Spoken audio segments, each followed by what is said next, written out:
आप लोग मेरे साथ निकाले दूसरा तीमुथियुस उसका 3 अध्याय उसका 16वां वचन। जिन्हें मिल जाए वो एक बार पढ़ ले, फिर हम लोग इस वचन से आगे बढ़ेंगे। जी, या 2 तीमुथियुस चैप्टर 3:16। संपूर्ण पवित्र शास्त्र परमेश्वर की प्रेरणा से रचा गया है और उद्देश्य और समझाने और सुधारने और धार्मिकता की शिक्षा के लिए लाभदायक है। बस बस बस बस, ठीक है।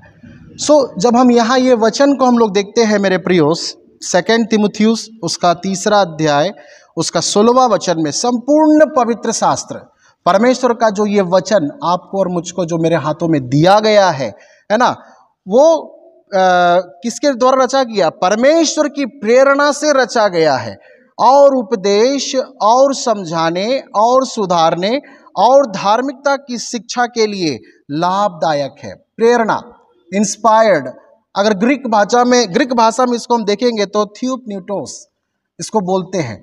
पवित्र आत्मा का प्रेरणा के द्वारा ये संपूर्ण बाइबल 66 पुस्तकें रचने वाले कई 40 लोग से अधिक होंगे, लेकिन मुख्य जो प्रेरणादायक जो इसका मुख्य लेखक है वो स्वयं परमेश्वर का आत्मा, पवित्र आत्मा, त्रित्व में से एक है ना, परमेश्वर का जो व्यक्तित्व में से एक व्यक्तित्व पवित्र आत्मा, उसके प्रेरणा से ये रचा गया है। मेरे प्रियो, परमेश्वर का जो ये वचन है वो मेरे और आपको दिया गया, ये एक सत्य वचन है। इसमें कोई भी है ना अशुद्ध और ऐसी बातें नहीं। ये आपके और मेरे बढ़ोतरी के लिए, हमारा भीतरीय मनुष्यत्व के उत्थान के लिए है ना, उसके बढ़ाव के लिए दिया गया ये वचन है।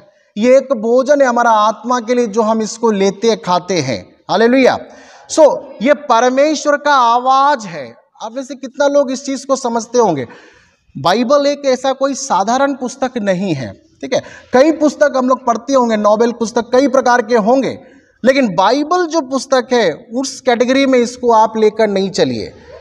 एक्चुअली जब कभी हम ये पढ़ते हैं, परमेश्वर का आवाज हम सुन रहे हैं। ये परमेश्वर का आवाज है, सृष्टिकर्ता परमेश्वर का आवाज जो आपको और मुझको, मेरे और आपके जानने वाले भाषा में परमेश्वर ने दिया। शायद हम हिंदी भाषी होंगे, हमारे हाथ में हिंदी बाइबल है। शायद आप इंग्लिश जानते होंगे, आपके हाथ में इंग्लिश बाइबल होगा। कई प्रकार का लैंग्वेजेस में, भाषाओं में सबके पास में है, चाहे मराठी हो, गुजराती हो, भारत में बोलने वाले कई माने मल्टी लैंग्वेज है। कई प्रकार का परमेश्वर ने दिया। मतलब कोई ये नहीं कह सकता कि मुझे समझने नहीं आ रहा है।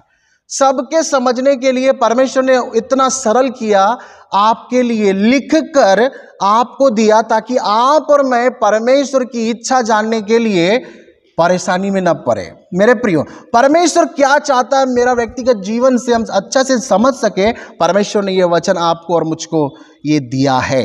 हालेलुया। जब हम भजनकार भजन संहिता 138 का 2 में जब हम पढ़ते हैं, वहां परमेश्वर ने क्या कहा? क्योंकि तूने अपने वचन को अपने बड़े नाम से भी अधिक महत्व दिया है। परमेश्वर का नाम बहुत महान है, बड़ा है मेरे प्रियो, लेकिन फिर भी उसने अपने वचन का जो महत्व है ना, वो अपने बड़े नाम से भी ज्यादा दिया है। ये वचन जो मेरे हाथ में, ये जो सत्य वचन, ये बहुत ही कीमती है। परमेश्वर का आवाज है। जब कभी आप इसके सम्मुख आते हैं, डर और भय के साथ इसको पढ़े। ये मामूली किताब नहीं, सृष्टिकर्ता परमेश्वर का आवाज आपके कानों में जाता है। जब कभी आप ये पढ़ते हो, ये ना सोचो ये किसी और के लिए कह रहा है, नहीं, ये व्यक्तिगत आपके और मेरे लिए और हमसे बातें करता है। ये सोचकर जब पढ़ी, आपके जीवन में कितना बड़ा जागृति, रिवाइवल आ जाएगा मेरे प्रियो। हालेलुया। परमेश्वर का ये वचन है, जीवित वचन है, उसकी आवाज है। बहुत लोग कहते हैं मैं परमेश्वर को नहीं देखा, परमेश्वर को आवाज नहीं सुनते। मेरे प्रियो, आप ये जान जाइए, जब कभी आप पढ़ रहे हैं, सर्वशक्तिमान का आवाज आपके कानों में जा रहा है। Hallelujah, hallelujah. मैं एक बार एक आर्टिकल पढ़ रहे थे, अभी आप सभी जानते हैं अभी हमारा देश भी परमाणु ऊर्जा की ओर बढ़ने के कदम पर है। परमाणु ऊर्जा को कहने का मतलब एक न्यूक्लियर सबमरीन, आप लोग जानते होंगे, पनडुब्बी, समुद्र के नीचे रहने वाला, ठीक है ना, उसमें डीजल से भी चलता है और यूरेनियम 235 का भी इस्तेमाल किया जाता है। लेकिन अगर डीजल डालेंगे तो उसमें काफी डीजल डालना पड़ता है और एक समय में कुछ किलोमीटर चलने के बाद वो क्या हो जाएगा, बंद पड़ जाएगा। लेकिन यूरेनियम 235 जो न्यूक्लियर एनर्जी है थोड़ा सा काफी है। करीब 4 से 5 किलो यूरेनियम 235 उस सबमरीन को, उस पनडुब्बी को करीब करीब आप सोच लीजिए 30 से 35 साल तक चलाने के लिए पर्याप्त है। अभी हम लोग बाइक चलाते होंगे, हम लोग कार में बैठ के यात्रा करते होंगे, उसमें कितना लीटर डीजल पेट्रोल आप फूकते होंगे, है ना, 20 लीटर 25 लीटर 30 लीटर उसको टैंकी फुल करते हैं। लेकिन कुछ किलोमीटर चलने के बाद क्या हो जाता है, वो खत्म हो जाता है, आपको फिर से भरना पड़ता है। मेरा विषय परमाणु नहीं है, मेरा विषय हमारा परमेश्वर का वचन परमाणु ऊर्जा से कम नहीं है। थोड़ा सा आपको समझने के लिए अगर बहुत हार्ड है वचन, तो भी थोड़ा सा वचन भी अगर आपके हृदय में गया है, आपने विश्वास के साथ उसको ग्रहण कर लिया है, वो थोड़ा सा वचन आपको जीवन भर चलाने के लिए पर्याप्त होगा। हालेलुया। इस वचन की कीमत को हमें समझना है मेरे प्रियो। हालेलुया। आज लोग बोलते हैं परमेश्वर का इच्छा हम कैसे जाने, मुझे पता नहीं मेरा परमेश्वर मुझसे क्या चाहता है, हम समझ नहीं पा रहे परमेश्वर तेरी इच्छा मेरे जीवन में क्या है। मेरे प्रियो, पुराने नियम में यहोशू के समय से, है ना, यहोशू के समय में उस समय थोड़ा दुर्लभ होता होगा परमेश्वर का इच्छा जानना। आज जैसा हमारे पास बाइबल ऐसा उन दिनों में नहीं था, उस समय का स्थिति थोड़ा अलग था। लेकिन फिर भी उस समय में एक एपोद बोलकर एक चीज था, उसके अंदर में 2 चमकीले पत्थर हुआ करते थे। वो चमकीला पत्थर का नाम था उरीम और तुरीम। ये उरीम और तुरीम जो पत्थर है, जब लोगों को परमेश्वर का इच्छा जानना होता था तो लोग उससे पूछते थे। उस पत्थर से जब वह पत्थर चमकता था, ज्यादा प्रकाश देता था, लोगों को लगता था कि ओ परमेश्वर का इच्छा इसमें हाँ है, ठीक है हम इस चीज में आगे बढ़ेंगे। लेकिन अगर वो पत्थर नहीं चमका तो लोग परमेश्वर की इच्छा समझते थे, यानी परमेश्वर का इसमें हाँ नहीं है, आगे बढ़ेंगे नहीं, चलो भाई हम जैसे वैसे ही अभी रहेंगे। ये उन दिनों का बात में ऐसा हुआ करता था। लेकिन आज हमारे पास उरीम और तुरीम पत्थर तो नहीं है, लेकिन उससे बढ़कर हमारे पास परमेश्वर का सत्य वचन मेरे हाथ में है, हम सबों के हाथों में है। हालेलुया। उससे बढ़कर इस वचन को देने वाला, लिखने वाला, प्रेरणा देने वाला पवित्र आत्मा परमेश्वर दूर नहीं। अभी कितने लोग बोलते हैं पवित्र आत्मा स्वर्ग में है क्या? पवित्र आत्मा परमेश्वर पृथ्वी पर आपके भीतर। प्रेरित पौलुस कहता है क्या तुम नहीं जानते कि तुम पवित्र आत्मा का मंदिर हो? क्यों परमेश्वर का इच्छा जानना इतना आज दुर्लभ हो गया? कारण ये सत्य वचन हमें नहीं चाहिए। जब हमें ये नहीं चाहिए तो परमेश्वर का इच्छा हम कैसे जानेंगे मेरे प्रियो? हालेलुया। वो वचन को प्रेरणादायक देने वाला, लिखने वाला, जो मुख्य ऑथर के रूप में है, लेखक है, वो कहां है? दूर नहीं, हमारा भीतर है। हमें सिर्फ क्या करना है? अपने मन को समर्पण के साथ परमेश्वर के चरणों में बैठकर प्रत्येक दिन। कितने लोग हैं जो क्वाइट टाइम में अब समय परमेश्वर के साथ बिताते हैं? हम अपना परिवार के साथ अच्छा एक समय बिताते हैं, क्वालिटी टाइम जरूर बिताते होंगे आप, है ना। आप अपना काम भी अच्छा से करते हैं, जिस जगह में सब कुछ करते हैं, है ना। बाल बच्चों का परवरिश भी आप अच्छे ढंग से कर रहे हो। लेकिन हर दिन, हर एक दिन में परमेश्वर के साथ का, अपने सृष्टिकर्ता के साथ का आपका एक पर्सनल रिलेशनशिप होना बहुत अनिवार्य है। हम लोग अंत के दिनों में पाए जा रहे हैं। प्रभु यीशु मसीह कब आएगा आपको नहीं मालूम। चोरों के नाई, एंड ट्विंकलिंग ऑफ एन आई, कब के पलक झपकते ही प्रभु यीशु मसीह आ जाएगा मेरे प्रियो। किसका किसका प्रभु यीशु मसीह के साथ संबंध व्यक्तिगत अच्छा है, प्रभु ये देखता है। हालेलुया। अब आप कहेंगे हमको पढ़ना नहीं आता, मुझे देखना नहीं आता। नहीं मेरे प्रियो, ये सब हमारे लिए बाउंड्रीज नहीं है। आपका दिल, आपका प्यार प्रभु उस चीज को देखता है। प्रत्येक दिन हम तो कहते हैं, हर एक दिन हर एक व्यक्ति को क्या करना चाहिए? परमेश्वर के साथ एक रिलेशन बनाकर रहना है। आपका घनिष्ठ संबंध आपका सृष्टिकर्ता परमेश्वर के साथ होना अनिवार्य है। हो सकते हैं आपके पिता, आपकी मम्मा, है ना, वो लोग प्रभु का सेवा करते हैं, ठीक है, उनको करने दीजिए। लेकिन ऐसा नहीं है कि वो कर रहे तो आपके लिए भी एक अच्छा संबंध हो गया, नहीं, परमेश्वर का आपके साथ अपना एक अलग व्यक्तिगत संबंध होना है। ठीक है, हर एक बच्चे को, छोटे जवान सबको हर दिन परमेश्वर के साथ का एक क्या होना चाहिए, टाइम होना चाहिए बैठने के लिए। मुझे लगता है सबसे अच्छा समय सुबह का समय है ना। चुप, उस समय अन्य कोई आराधना शक्ति नहीं होता है मेरे प्रिय, उस समय अपना सृष्टिकर्ता के पास थोड़ा बैठकर क्वालिटी टाइम बिताइए ना, प्रभु ये चाहते हैं। ऐसा करके जब आप बैठेंगे ना, सुबह जब आप प्रभु के चरणों में बैठेंगे, आप अपने आप को नम्र और दीन करके उसके चरणों में बैठिए, पूरा दिन परमेश्वर आपको कैसे अग्नि समान इस्तेमाल करेगा। एक जीवन में नया एक अनुभव आपको मिलेगा। अगर अब तक ऐसा नहीं किया तो मेरे प्रियो करके देखिए, मैं चैलेंज करके देखिए, क्वाइट टाइम परमेश्वर के साथ बिता कर देखिए ना, क्योंकि आपका आधार तो क्या है, परमेश्वर के साथ ही है मेरे प्रियो। आपका वास स्थान, आपका हैबिटेट, ओरिजिनल हैबिटेट परमेश्वर ही है, क्योंकि वचन कहता है, परमेश्वर ने क्या कहा, त्रिएक परमेश्वर ने क्या कहा, आओ हम मनुष्य को अपने स्वरूप और अपने समानता में अपने से थोड़े में बनाए, कम बनाए। तो हमारा उत्पत्ति, हमारा प्रकृति परमेश्वर के समान में है मेरे प्रियो। हालेलुया। वो कल्पना किया, हम भी कल्पना करते हैं, उसने बनाया, हम भी कुछ ना कुछ बनाते हैं। सो उसके द्वारा ही हमें क्या आएगा, वो हमारा मेक जड़ है, उससे दूर होकर हम बढ़ नहीं सकते। अगर हमको बढ़ना फलना है तो उसके साथ हमको मिले रहना है। Hallelujah, hallelujah. मेरे प्रियो, पुराने नियम में एक अनुभव था पवित्र आत्मा का, थोड़ा अनुभव, सबके साथ नहीं होता था पुराने नियम में। ये अनुभव विशेष टाइम के लिए, कुछ समय के लिए, कुछ उद्देश्य के लिए, ये पवित्र आत्मा जो आज आपके भीतर है, पुराने नियम के समय में आता था और जाता था। ये एक ऊपरी अनुभव था। लेकिन नया नियम की कलीसिया में प्रभु यीशु मसीह के आने के बाद, पिंतेकुस्त के दिन के अनुभव के बाद, प्रेरितों का 2 अध्याय जब हम देखते हैं, उस दिन से पवित्र आत्मा का अनुभव आने और जाने वाला नहीं है, आपके अंदर ही बैठ गया है, आपके अंदर ही उसने डेरा बना लिया है। हालेलुया। अब वो दूर नहीं, आपके समीप में है।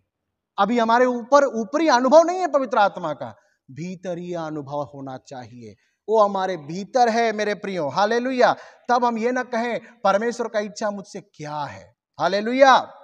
सो हर एक के जीवन में क्वाइट टाइम होना चाहिए। बाइबल, जिसका फुल फॉर्म जानते हैं, बेसिक इंस्ट्रक्शन बिफोर लिविंग अर्थ, धरती को छोड़ने से पहले, आप यहां पर मर मिट जाओ उससे पहले, परमेश्वर ने आपको लिखकर सारा कायदा कानून व्यवस्था आपको दिया है, आपको कैसे जीना है, कैसे चलना है।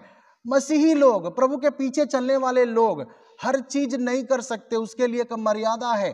परमेश्वर ने आपको अलग करके, पृथक करके आपको क्या किया, पवित्र समाज में जोड़ा है, पवित्र याजकीय समाज में जोड़ा है। हालेलुया। हम पुनः संसार की ओर न फिर जाए। ठीक है, एक छोटा सा उदाहरण देना चाहेंगे। कोई गाड़ी डीजल से चलता है, कोई गाड़ी पेट्रोल से चलता है। डीजल वाले में पेट्रोल डालेंगे तो वो बैठ जाएगा, पेट्रोल वाले में डीजल डालेंगे तो बैठ जाएगा। गाड़ी तो सब है, सब गाड़ी तो मार्केट में चल रहा है, लेकिन कोई डीजल वाला है, कोई पेट्रोल वाला है। अगर आप और मैं पेट्रोल वाले हैं तो ये मत सोचिए कि हमको डीजल भी अच्छा लगेगा, क्योंकि उसकी प्रकृति, उसका मशीनरी सिस्टम, वो सब कुछ अलग है। हम लोग को प्रभु ने पृथक किया, अलग किया है।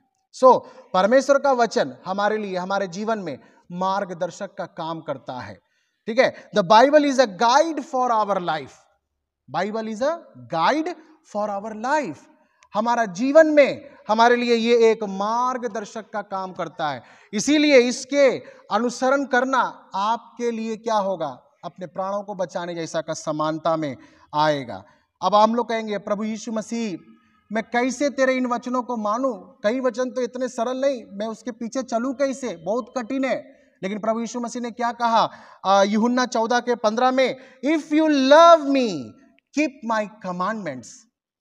If you love me keep you my commandments. अगर तुम मुझसे प्रेम करते हो तो तुम क्या करोगे, मेरी आज्ञाओं को भी मानोगे। अगर आपके अंदर प्रभु यीशु मसीह के प्रति वो जलन है, वो प्रेम है, तो आप उसकी सारी आज्ञाओं को मानने के लिए भेड़ की चाल चलोगे। क्योंकि यीशु मसीह ने कहा, मेरी भेड़ें मेरी सुनती है। बकरियां तितर बितर होती हैं, लेकिन भेड़ों का गुण हैगा, वो एक भेड़ जहां जाएगा सब कुछ माने अपने चरवाहे के पीछे पीछे चलेगा। मैं और आप बकरी के चाल नहीं, भेड़ के चाल चल रहा है मेरे प्रियो।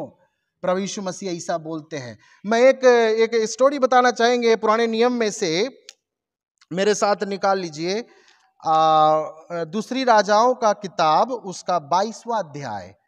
दूसरी राजाओं का किताब उसका 22वां अध्याय, page number 479, 479 hallelujah, praise the Lord. मेरे प्रियो, परमेश्वर का वचन कितना अनमोल और कितना बहुमूल्य और कितना कीमती और कितना जरूरत है हमारे जीवन के लिए। एक ये स्टोरी के द्वारा मैं आपको यहाँ पर आपका ध्यान को केंद्रित करना चाहेंगे। यहाँ एक राजा है, यहूदा का राजा योशिया के विषय में यहाँ पर लिखा गया है, मैं पढ़ देता हूं। जब योशिया राज्य करने लगा तब वो 8 वर्ष का था और यरूशलेम में 31 वर्ष तक राज्य करता रहा। आपको मालूम इज़राइल, अभी तो इसमें हम पढ़ते हैं तो एक यहूदा एक अलग हो गया, लेकिन अगर पूरे इज़राइल देश के रूप में अगर हम देखेंगे पुराने नियम में, तो पहला राजा साउल थे, दूसरा राजा दाऊद थे, तीसरा राजा सुलेमान थे। लेकिन सुलेमान के बाद इज़राइल 2 भाग में बट गया। क्यों? सुलेमान जैसा चलना था, चला नहीं। शुरुआत बहुत अच्छा था लेकिन अंत गड़बड़ा गया। मेरे प्रियो, मैं आप लोगों को कहना चाहेंगे, परमेश्वर आपके शुरुआत नहीं देखता। आपका छोटा सा कदम आप बढ़ा रहे, प्रभु उसको नहीं देख रहा है, लेकिन परमेश्वर का निगाह आपके अंत पर है।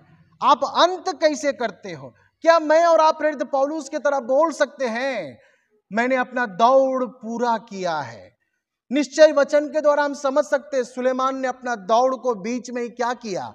खराब कर दिया। सो इज़राइल जब 2 भाग में हो गया तो यहां पर हम देखते हैं एक भाग यहूदा हो गया, ऊपर का भाग इज़राइल हो गया। यहूदा में 2 गोत्र है, यहूदा और बिन्यामीन, और ऊपर में जो 10 गोत्र रह गए उसका राजा आहाब था। लेकिन ये योशिया के विषय में एक मैं बात बताना चाहेंगे। ये 8 वर्षीय एक राजा था, माने कि 8 वर्ष के छोटा उम्र में। अभी हमारा यहाँ पर 8 वर्ष का कोई बच्चे हैं क्या? जरूर होंगे, दिखने में लग रहा है। जरा सोचिए, देखिए वो छोटा सा बच्चा योशिया के तरह सोचिएगा। वेरी गुड, बैठ जाइए। वो योशिया उतना ही बड़ा होगा जिस समय उसको यहूदा का राजा बनाया गया। ये भी उन दिनों की बात है मेरे प्रियो, जिस समय बुक ऑफ लॉ, व्यवस्था का पुस्तक 75 वर्ष के लिए गुम हो गया था। लोगों को पता नहीं परमेश्वर का वचन क्या है। आज की तरह हमारा ये पूरा 66 बाइबल उन दिनों में नहीं था। उस समय केवल पंच ग्रंथ, पेंटाटुक बोलते हैं उसको, मूसा के द्वारा लिखा गया 5 किताबें, उत्पत्ति से लेकर आपको व्यवस्था, विवरण, गिनती, ये सब पूरा, ये केवल 5 पुस्तक। तो बुक ऑफ लॉ, व्यवस्था का पुस्तक 75 इयर्स के लिए लापता, गुम, किसी को नहीं मिल रहा। कारण क्या है? लोगों ने इस वचन को तुच्छ जाना, इसको तज दिया, इसको दूर किया। क्योंकि अब क्या है, ध्यान रखिएगा, यीशु मसीह के जन्म से बहुत साल पहले की ये घटना है। उन दिनों में कई राजाएं आए और गए, कई राजाएं अच्छे थे, कई राजाएं बहुत ही बुरे थे। उनमें से कुछ राजा जिनमें जो अच्छे हैं वो योशिया के विषय में हम लोग देख रहे हैं। सोच लीजिए परमेश्वर का वचन क्या है, परमेश्वर क्या बताना चाह रहा है। योशिया को कैसे मालूम? 75 वर्ष तक तो वहां है नहीं, लेकिन योशिया के अंदर में एक गुण था, वो अपना परमेश्वर के, जीवते परमेश्वर के पीछे चलने वाला व्यक्ति, उसको खोजने वाला व्यक्ति। मूल पुरुष दाऊद, उसको खोजने वाला, उसका परमेश्वर को खोजने वाला ये लड़का, ये राजा योशिया। लेकिन जब इसका वंश को आप देखिएगा तो इसके पिता उतने धर्मी नहीं रहे, उसके दादा वो भी उतना अच्छा नहीं रहा।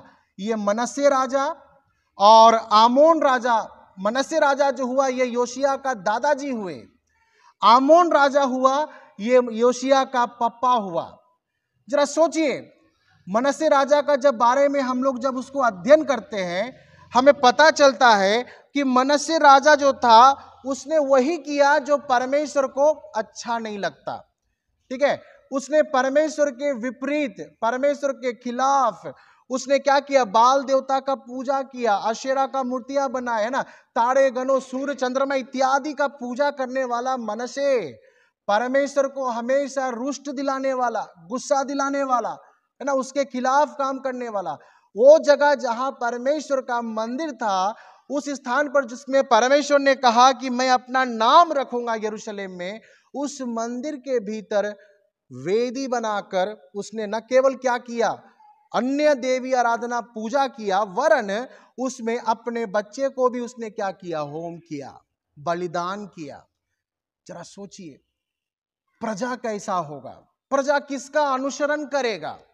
परमेश्वर का वचन कहता है जब एक राजा ही आदर्श नहीं होगा, जब एक राजा ही एक नमूना जैसा नहीं होगा, उसकी प्रजा कैसा होगा, वो भी वैसा ही चाल चलेगा जैसा उसका राजा चाल चल रहा है।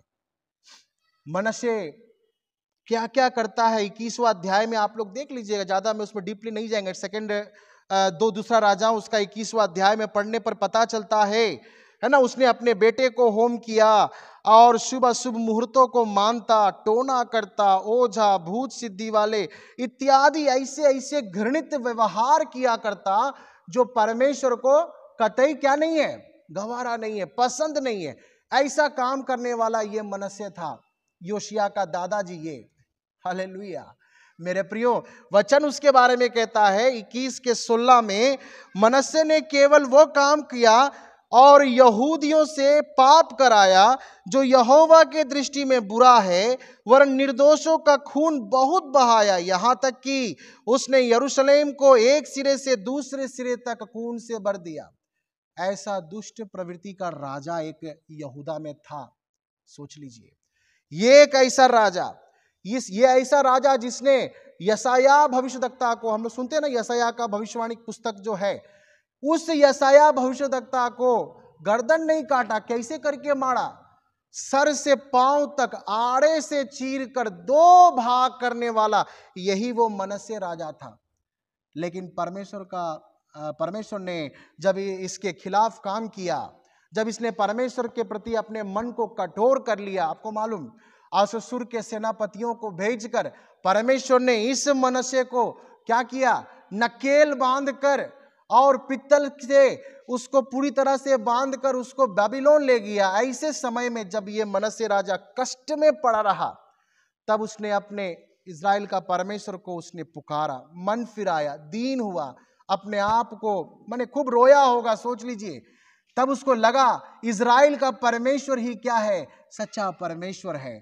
तब परमेश्वर ने ऐसे पाप करने वाले राजा को भी परमेश्वर ने क्या दिया, मौका दिया, अवसर दिया और उसको क्षमा किया। लेकिन एक समय आया जब ये राजा भी मिट गया, मर गया, तब इसका एक बेटा उत्पन्न हुआ, उसका नाम था आमोन।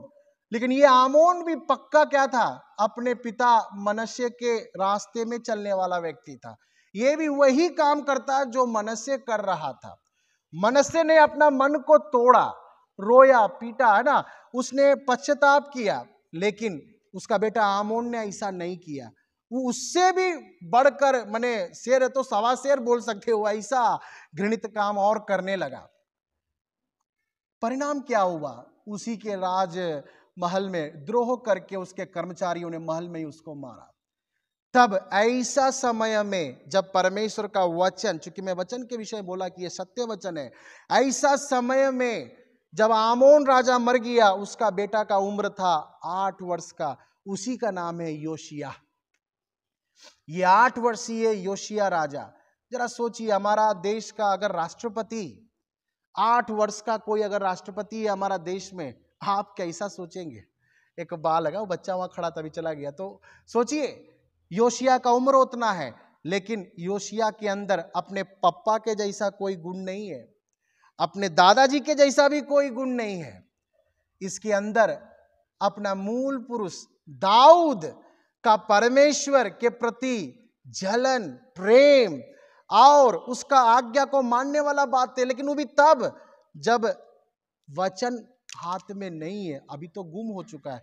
राजा मनश्शे के समय से ही गुम रहा है, लेकिन इसने एक काम किया। मैं एक बात बताना चाहेंगे, अगर आपका मन अगर समर्पित है, आप अगर डिवोटेड है कि नहीं मैं परमेश्वर के लिए करेंगे, आपके अंदर त्याग है, समर्पण है ना, मेहनती है, परमेश्वर का वचन कहता है उसकी आंखें, सहस्त्र आंखें पृथ्वी के छोर तक घूमती रहती है, और एक समर्पित व्यक्ति जहां दिख जाता है उसके ऊपर ठहर जाता है और वही काम होता है। परमेश्वर का नजर भी ये योशिया के ऊपर पड़ गया। क्यों? योशिया के पास ज्यादा ज्ञान तो नहीं है, योशिया के पास ज्यादा अनुभव भी नहीं है, योशिया बहुत छोटा एक बालक जैसा है, लेकिन परमेश्वर को उससे कोई मतलब नहीं।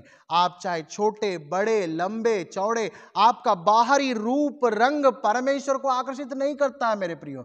अगर करता है तो एक ही चीज करता है, आपके अंदर का प्यार, आपके अंदर का वो जलन उस परमेश्वर के प्रति। प्रभु वही देखता है। आप ये नहीं सोचिए मेरा क्वालिफिकेशन कुछ नहीं है, मैं क्या करेंगे। परमेश्वर क्वालिफिकेशन नहीं मांग रहा आपका। परमेश्वर के लिए रिक्वायरमेंट आपका बहुत बड़ा, बहुत ज्ञानी, बहुत बड़ा प्रचार करने वाला, परमेश्वर ऐसा नहीं चाह रहे। परमेश्वर मात्र समर्पित चाहते, डिवोटेड लोग चाहते, कमिटेड लोग चाहते, जिनका हृदय परमेश्वर के लिए, उसके लिए जलन रखता हो। परमेश्वर ऐसा चाहता है। इसीलिए 8 वर्षीय इस योशिया राजा के मन में परमेश्वर ने काम किया मेरे प्रियो। उसके मन को देखकर परमेश्वर ने इसको और बढ़ाया। इसके मन में एक बात को डाला, मंदिर की साफ सफाई करो। और उन दिनों में मंदिर में रहने वाला एक महायाजक था जिसका नाम था हिल्किया। वो भी परमेश्वर का बहुत बड़ा भक्त। जरा सोचिए परमेश्वर कैसे काम करता है। अभी तक परमेश्वर का पुस्तक जो गुम था, किसी को नहीं मिला। योशिया राजा का राज्य में भाई आते ही परमेश्वर ने अपना काम करना शुरू कर रहे। क्यों नहीं मनस्से के समय में हुआ, क्यों नहीं आमोन के समय में हुआ?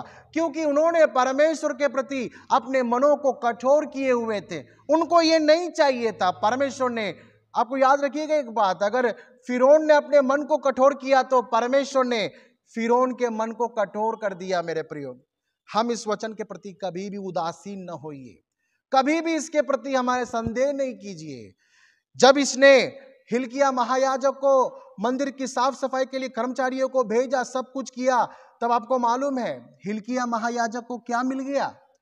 बुक ऑफ लॉ, व्यवस्था का पुस्तक। साफ सफाई करने के समय में वो पुस्तक मंदिर से प्राप्त हो गया। जैसे वो पुस्तक मिल गया, आज के जैसा इतना खूबसूरत नहीं होता है मेरे प्रियो। चमड़ा में लिखाया जाने वाला एक ऐसा मैंने एक स्क्रॉल टाइप का होता था उन दिनों में। उस तरीके का पुस्तक जब मिल गया, राजा ने सबसे पहले सोचा, हिल्किया महायाजक ने सोचा राजा को जाके ये खबर देना है। राजा के पास आकर खबर दिया। राजा को मालूम चला परमेश्वर का वचन क्या क्या कहता है। तब उसको पता चला इससे पहले जितने राजा आए, इनके पिता, इनके दादा, इनके पुरखों जो करते आए, परमेश्वर के नजर में वो कितना गलत था, कितना परमेश्वर का वो जलजलाहट, परमेश्वर का कोप अपने लोगों के ऊपर इसी कारण से आ रहा है बोलकर उसने क्या किया? राजा ने एक आदेश जारी किया कि महायाजक के पास उनको, आप लोग बैठकर आप लोग परमेश्वर से पूछिए ना हम क्या करें। सोचिए परमेश्वर ने क्या किया। परमेश्वर ने योशिया के उस समर्पण को, योशिया ने क्या किया, परमेश्वर का वचन को जब जान लिया तो योशिया ने परमेश्वर के वचन के अनुसार काम करना शुरू कर दिया। अपना कपड़ा फाड़ा, अपना वस्त्र फाड़ा। वस्त्र फाड़ने का मतलब अपने आप को दीन किया, अपने आप को नम्र किया, अपने आप को छोटा किया। हाँ, मुझसे गलती हुए, मेरे पूर्वजों से गलती हुए, और उसने अपना पश्चाताप करना शुरू किया। तब परमेश्वर ने क्या किया? योशिया के पास बुलवा भेजा और कहा, राजा योशिया को जाके कहे मैंने उसके रोने को सुन लिया है, मैंने उसकी प्रार्थना सुन ली है। जब तक वो जीवित रहेगा मैं यहूदा के ऊपर अपना हाथ नहीं लगाऊंगा। याद रखिएगा, योशिया का जीवन काल समय तक परमेश्वर ने योशिया को अपने प्रजा के प्रति, परमेश्वर ने उस समय में कुछ भी ऐसा दंड यहूदा में नहीं दिया। योशिया का जब पूरा काम को हम लोग देखते हैं 23वां अध्याय में भी, उसने सबसे पहले सारा यरूशलेम के अंदर में जो कुछ भी था उसके दादाजी और पिताजी के द्वारा बनाया हुआ सारा चीजों को नष्ट किया, खत्म किया, उसको हटाकर शुद्ध किया। जैसे परमेश्वर चाहता था उसने वैसे ही किया। और आपको मालूम वहां लिखा है इसका 23वां अध्याय 2 राजा 23 के 21 में वहां लिखा है, राजा ने सारी प्रजा के लोगों को आज्ञा दी, इस वाचा की पुस्तक में जो कुछ लिखा है उसके अनुसार अपने परमेश्वर यहोवा के लिए फसह का पर्व मानो। और ऐसा इससे पहले न्यायों के दिनों में भी नहीं हुआ और उसके बाद भी नहीं हुआ मेरे प्रियो। इतना बदलाहट, इतना बड़ा रिवाइवल, इतना बड़ा जागृति एक छोटे योशिया के द्वारा परमेश्वर ने यहूदा में दिया। मेरे प्रियो, मेरा बोलने का इतना सारा मकसद केवल एक ही है, परमेश्वर का वचन ये कितना कीमती है, कितना बहुमूल्य है। ये योशिया नहीं जान रहा था, फिर भी परमेश्वर को प्यार करता था, जलन रखता था। परमेश्वर ने इसके द्वारा एक बड़ा जागृति को उन दिनों में ले आया। जो पुस्तक खो गया वो भी मिल गया। और योशिया के विषय में भी लिखा है, ऐसा लिखा है, उसके तुल्य न तो इससे पहले कोई राजा हुआ और न उसके बाद ऐसा कोई राजा उठा जो मूसा के पूरे व्यवस्था के अनुसार अपने पूर्ण मन और पूर्ण प्राण और पूर्ण शक्ति से यहोवा की ओर फिरा होगा। 2 राजा 23 का 25 में स्पष्ट लिखा है, पूरा तन मन और प्राण से। इससे पहले कोई नहीं, ना इससे पहले ऐसा कोई राजा हुआ, ना योशिया के बाद ऐसा कोई राजा हुआ जो परमेश्वर के वचन से प्रेम करता हो। सोचिए परमेश्वर ने कितना बड़ा कीर्ति इसके लिए रख छोड़ा था मेरे प्रियो। हालेलुया। मैं बताना चाहेंगे, मैं और आप परमेश्वर के नजर में क्या है? जगत की ज्योति है। मत्ती 5 का 14 मेरे साथ निकाले, उसको पढ़ेंगे जल्दी से। मत्ती 5 का 14, मत्ती रचित सुसमाचार उसका 5 का 14, जिनको मिल जाए कृपया पढ़े। Matthew chapter 5 verse 14।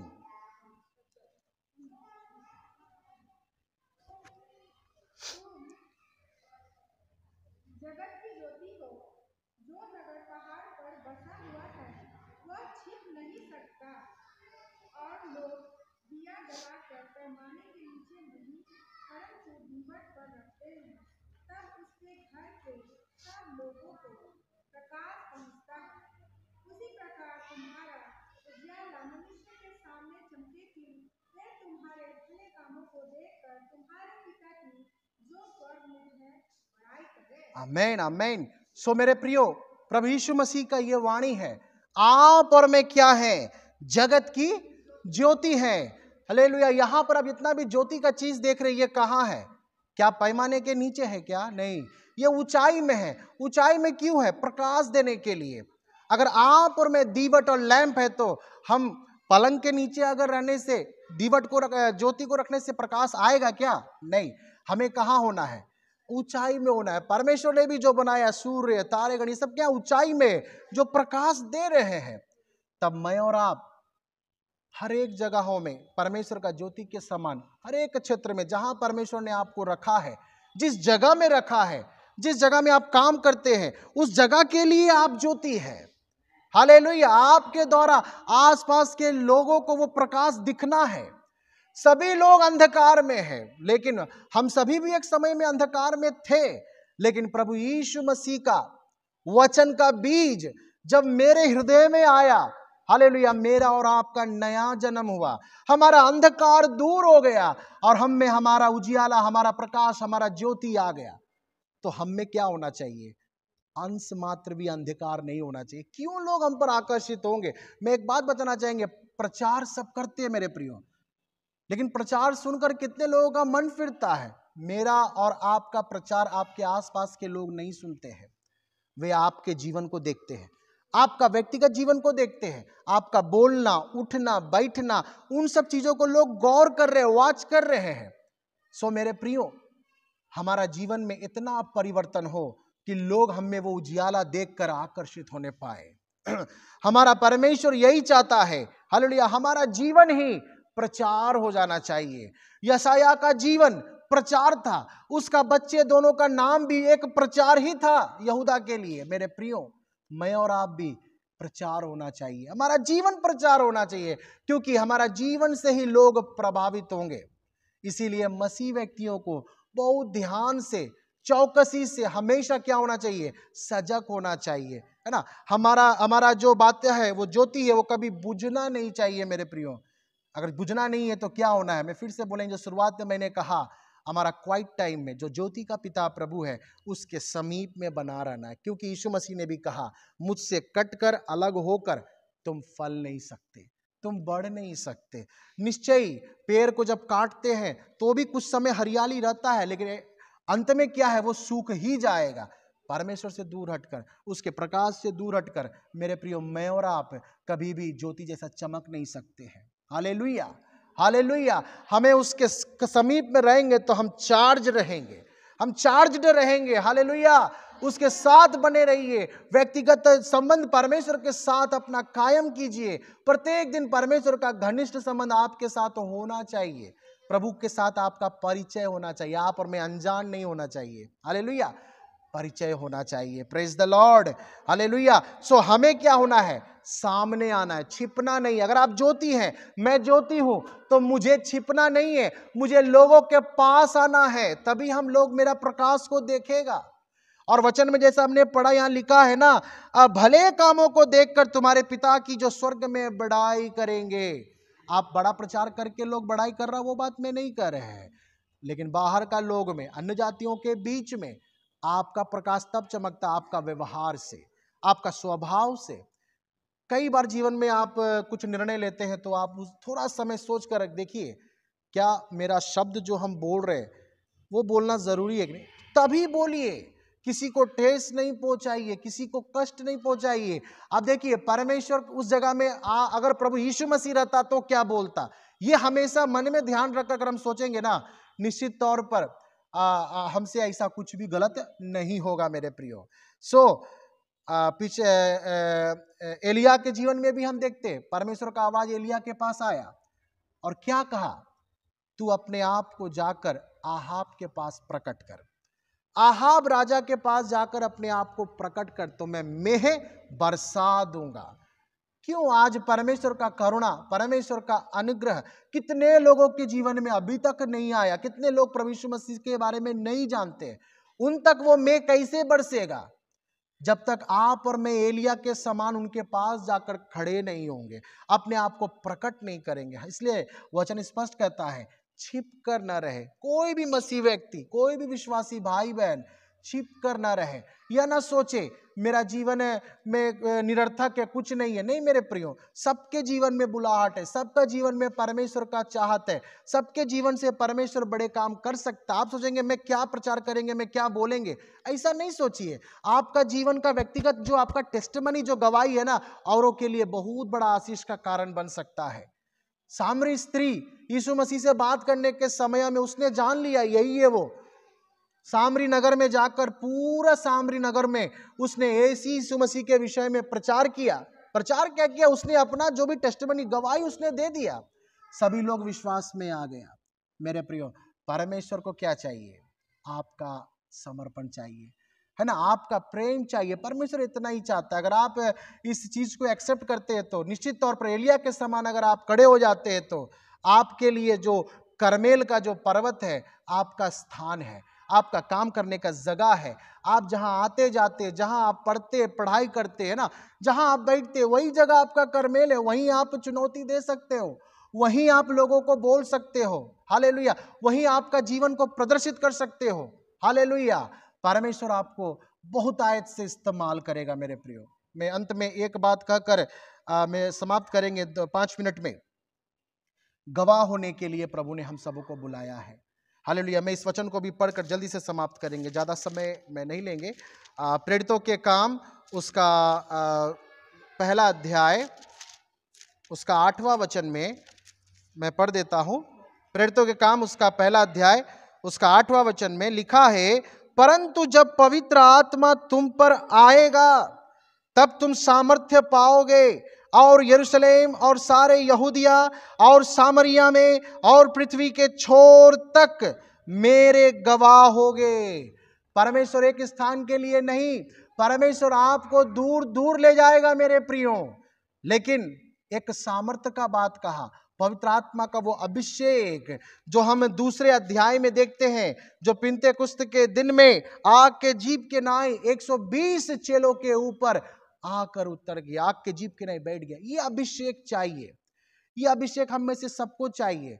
अगर आप परमेश्वर के लिए इस्तेमालित होना चाहते हैं तो प्रभु आपको ऐसे ही नहीं छोड़ रहा है कि जाओ, नहीं, अथॉरिटी प्रभु आपको देगा, पावर आपको प्रभु देगा, अभिषेक आपको करेगा, यही अभिषेक आपको चलाएगा। आपको मालूम है यीशु मसीह के साथ इतना साल साथ रहा चेले, यीशु मसीह के क्रूसीकरण के बाद सब भाग गए। पतरस बोला मैं कभी नहीं करेंगे, उसने 3 बार प्रभु को इनकार कर दिया। यह अभिषेक उस समय पतरस के पास नहीं रहा। लेकिन जैसा कि यीशु ने कहा, जब तक यह अभिषेक न पालो, सामर्थ्य न पालो, तब तक तुम यरूशलेम में ही रहना।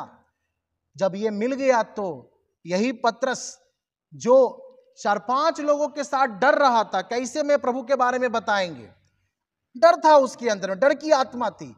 लेकिन यह पिन्तेकुस्त का अनुभव के बाद, यह अभिषेक के बाद, आप देख लीजिएगा दूसरा अध्याय का आगे पढ़ते हुए, 3000 से ज्यादा लोगों के बीच में खड़ा होकर यही पतरस प्रचार करने लगा। यह आत्मा कहां से आई? वो डर की आत्मा कहां चला गया?